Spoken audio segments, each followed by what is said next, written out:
होता। जवन कहबा तवन हम मान ले, ऐसा तो कबो हो ना सकत। काहे? है सुना, नैहर रखली न पाओ कबो पनिया में।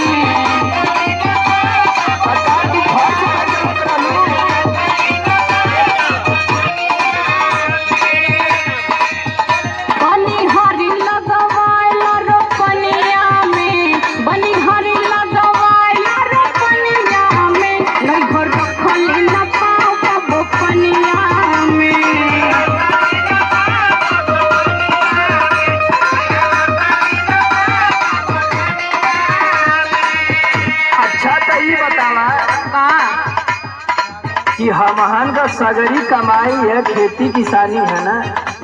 हम कौनो सरकारी नौकरी करत थी? देखा हम कुछ न जानत थी। ये बात तो बियाह से पहले कह सकत रहला ना। सगरी कमाई और इहे बा किसानी है।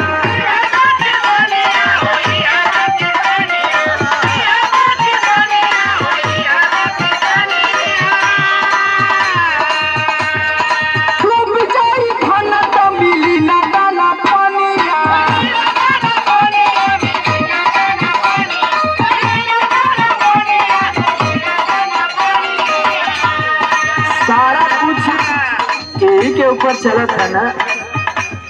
तो हमनी के काम ना कल जाई, खेती बाड़ी ना कल जाई तो कैसे चली? मुकेश अंबानी थोड़ी पहुंचे हैं। काहे ना? अरे वो तो जियो का सिम ना फ्री देले हुआ।